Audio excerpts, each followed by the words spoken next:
Hey, what's going on, guys? Shane here. Vince Anomaly.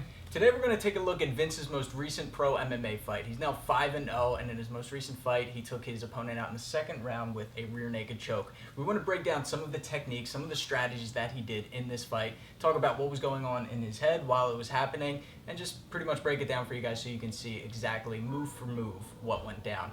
We want to thank LFA and AXS TV for giving us footage. Let's take a look at some of the highlights.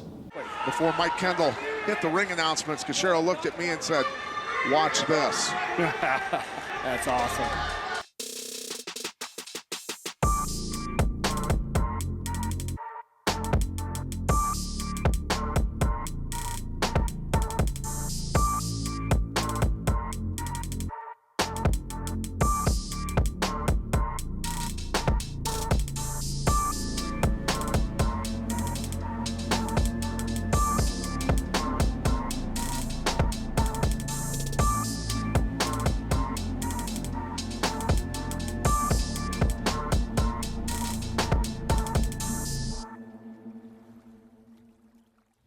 Boom, a dominant performance from Coach Vince here. As you know, Vince has been the MMA coach here on fightTIPS, has a vast amount of knowledge, but now you get to see him in action in the ring. So Vince, tell me about your opponent going into this fight. I know he was training at Cub Swanson's camp. Yeah. So he's training at Cub Swanson's camp. Carlos Puentes, great guy. You know, class act. Before the fight and after the fight, he's very respectful. So Carlos, if you're watching this, you're an awesome dude.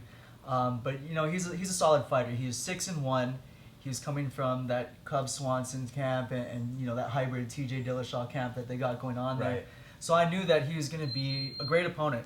I knew that he's going to be well trained. He has a lot of amazing guys to get sparring, get rounds in with. Yeah. So I knew I had to be really well prepared for this. And you know, I kind of just approach it like how I do every fight, though. I'm not looking at that and seeing that he's from a great camp, so I got to train even harder. I'm always trying to train like I'm fighting the best person I'm going to fight. Every consecutive fight, it's always going to be the toughest challenge for me. So that's how I approached him, and Yeah. we just hit it hard. Awesome, man. Well, one of the things that you said to me when we first started doing videos together, and it always stood out, was every training session that I do, every exercise, I have the focus in mind that, is this going to help me beat TJ Dillashaw, Dominic Cruz, you know, the best of the best, because that's where you want to be. Exactly. I think you have to have that mindset of, I'm going after the top of the division in the best league. So I'm looking at the best of the best in the UFC, and I'm seeing like, okay, well, what are they doing? What's working for them? Where are the holes in their game? Yeah. So I'm trying to just study those guys over and over and over, and all the time I'm looking at, you know, guys even in the 45 class or the 25 as well. I look at Mighty Mouse. You got some great guys at 45, Connor and all them. Cejudo's, yeah, Cejudo's down there at 25, Yeah. and maybe he's gonna fight TJ next. Yeah, so yeah. We'll see about that, but it's cool being able to analyze those guys, but it's even better to focus in training, like, okay, I'm training to fight one of them. I'm not training to fight my next opponent. I'm training to beat the best of the best. And that's how I just approach all my fight training. That's awesome, man. So now you also not only focus on your opponents and study their behaviors, but you also study yourself. You look for what you did right, what you did wrong, and you look to improve it. And that's what we're going to do in today's video. So let's take a look at the first clip, which is... Yeah, we're going to hit the Kimura trap. That happened pretty early on in the fight. You know, we kind of felt each other out standing up. We got clinched up against the wall. I got Carlos down. We hit some scrambles, and we scrambled right into a Kimura trap. That's one of my favorite techniques to use. It's a tricky little tactic that I learned a long time ago. My coach, Ian Harris at Fight Science MMA, we've been practicing this one for a while, and let's take a look. Loved how. Oh, beautiful. Look at him stepping across, rolling through, and good. Puente trying to counter, and Cachero takes his back. That was sick. So we got into this scramble position right here, and I kind of hunted for this Kimura trap. I like to use this one a lot. So I grabbed that Kimura grip here, wrist controlling the same side wrist, and then I reached over with the opposite side and made that Kimura grip. Next, as I was standing, he was pressuring, thinking he was going to get that single leg.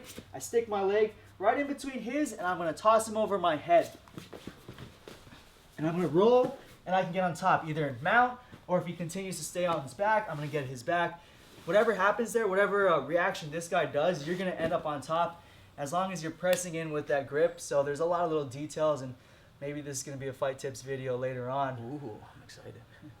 Very interesting technique, the Kimura trap there, but from there it transitioned, the fight went back to the feet. You guys were back in striking range, and the next clip that we're going to look at here, your opponent's throwing the punch as you're already moving your head, and you kind of dip again, you kind of double slip to avoid the punch that's coming in. Is that something that you guys practice, or is that just in the moment you saw the punch and you avoided it? Yeah, absolutely. It's something that we work on in training. My coach Adam Lerner at A4 Boxing, we do a lot of coordination drills. We do a lot of conscious defense type of drills. So we're very active. We're looking for when the punches are coming at all times, not just as defense, but when I'm throwing offensively, I know what's coming my way. Right. So in this clip, as you guys will see, Carlos is starting to throw a big punch. Actually, I started off throwing it straight down the middle, and I'm sliding my head off to the side because I don't want to just leave my head steady the whole time there.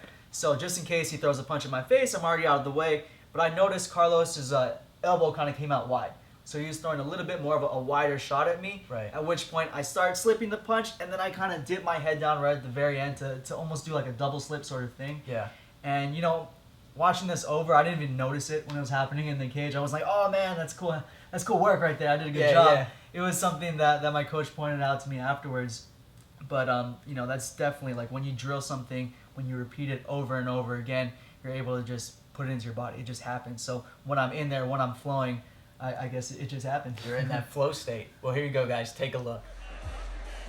Missed elbow there by Puente, but Cachero knows when they're on their feet, he needs to.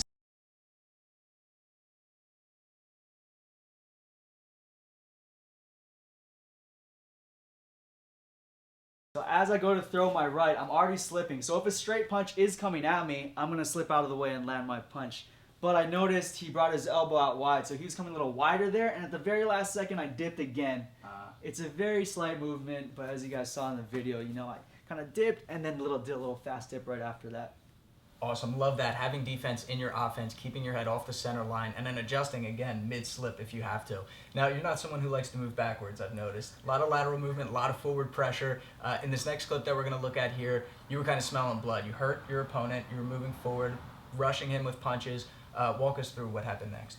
Yeah, I do like to press forward in fights. I like to make them fun. Yeah. And it depends, fight to fight. The fight before this, my guy was a lot taller and he threw a lot of strikes, so I had to move back and stuff. But I do like to press the pocket forward, and I like to move take a lot of lateral cuts. Yeah. So here I did smell the blood. I got a little bit too anxious, right? I didn't knock him down completely. I thought he got a little wobbled there. Maybe he tripped up. But we basically kind of saw that he was kicking me early on. He was throwing a lot of big looping kicks. And that's kind of what he started doing here. Once I tagged him up a little bit, Carlos started throwing some more kicks. We call them like get off me strikes, get off me punches, where a guy's like, oh man, I need a little break from this pressure. I'm going to throw something to keep you away. Right. So I noticed that he kept throwing that. He threw the left kick on the inside leg, and then he threw it again, and this time I caught it. And I don't know where this came from. I didn't really practice this, but I caught the kick, and I just kind of improv'd an elbow and threw that at him. I noticed his head came down. Again, I'm thinking pressure, pressure, pressure. Yeah. Once his head came down, I threw a nice little short left hook. He backed up, and then he threw the kick one more time. And so this time I was still very, very conscious and aware of what he was trying to do, getting those get-off-me kicks, essentially. And so I caught this one. I threw a nice kick to the back of his leg. I evaded his spinning back fist, too, right after that. So the whole time, man, I'm thinking, like, just keep something on this guy, and eventually he's going to break down. Now, Carlos is a very, very tough dude. I wouldn't say that he broke even when I finished him at the end of the fight. Yeah. But I think it's that constant pressure that made him pretty tired. I got tired too because it was just gas, pedal to the metal, almost the whole fight because I kind of smelled that. I smelled that he was going to wear out if I just kept this pressure up. So I think that's a really good example of this. So let's take a look at what was going on in that sequence and just notice the pressure and notice me keeping stuff on him the whole time. And I can even show you guys that whole little kick catch to the leg kick. I like that one. Sweet. Let's take a look. Strikes, knees, and Puente Jr. looks dazed. Overwhelming him. Catches the kick. Cachero, good fundamentals again. Look at him. So I'm smelling the blood here. I'm trying to pressure forward. Carlos throws a couple of those get-off-me kicks. So I catch one. Bam, I've got the ankle right here. And this is, again, a little bit of improv. I was holding it for a while. I was like, man, what do I do? What should I do from here? So I just threw an elbow. He blocked that. His head came down. I threw a nice little hook there. But, again, he was throwing that same get-off-me kick. So he throws it the second time. I'm going to mix it up. This time I let it pass through. I kick the back of the leg and get outside of his range so I don't get hit by that spinning back fist. Another thing that I liked about that last clip is you defended the kick the same way both times, coming across and scooping to the outside. but you didn't throw the same counter. And to me, that's just high fight IQ right there. So good on you. We're always trying to mix it up. Exactly, yeah. Next, we're going to look at framing and trapping, which we talk about a lot in our videos. How were you able to incorporate that in this fight? Yeah, so I actually hit a nice little trap and frame up against the wall. So we talk a lot about that in the open space, right? You know, moving the hands down, Lomachenko style. Yeah. But this time I had my opponent up against the cage, so I framed up against his tricep. I had my head next to his, and by doing so, it kind of gave him a false sense of security, like no strike is coming here when this guy's head is right there. So I pulled my head out, replaced that with the elbow, just followed with a nice little two-piece. So we can take a look at that, and we'll also demonstrate how that one works. Sweet. Let's take a look. He's accurate. Love to see the strike count in this. We're up here against the wall, and I've got my head right next to Carlos's head, giving him that false sense of security, like no punches will come here, right, if my head's there, in theory. I've also got his arm trapped, so I'm grabbing, using my hand, pinching his tricep and pushing into his rib cage. I'm going to break off, replace my head with the elbow, and just follow it up with a nice little hook straight.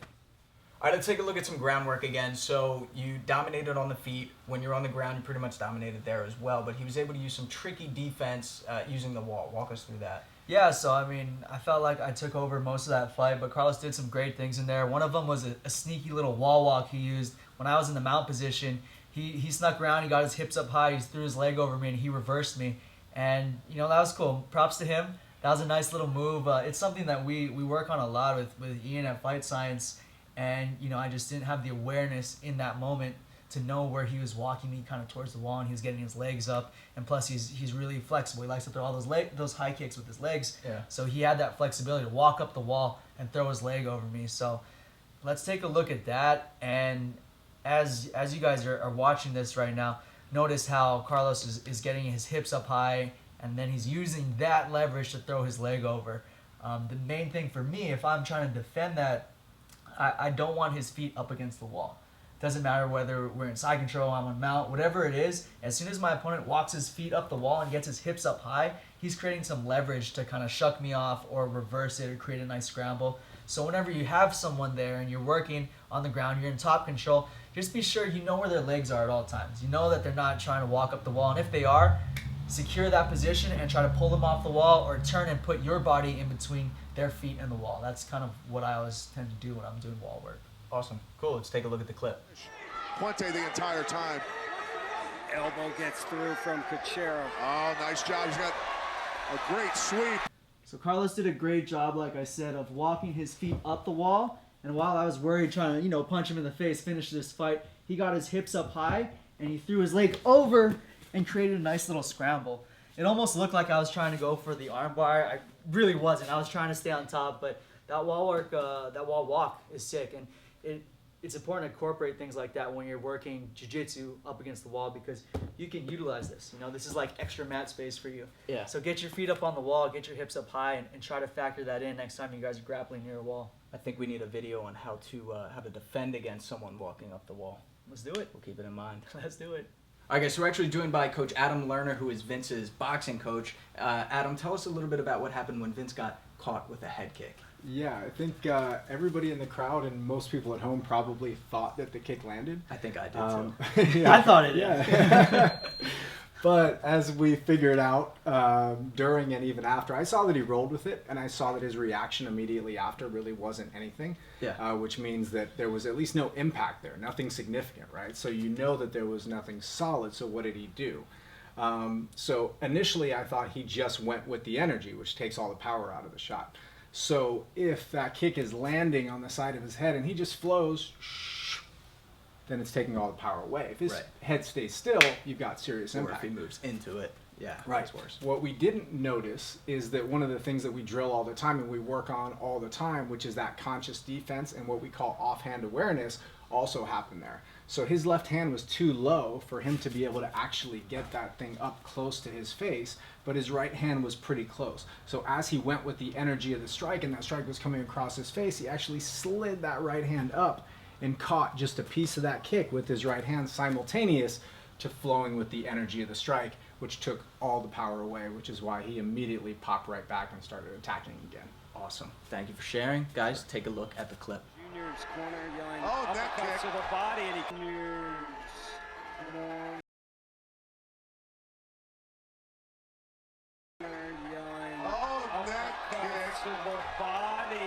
we talked about striking on the feet, we talked about groundwork, we talked about offense and defense. How were you able to ultimately finish this fight?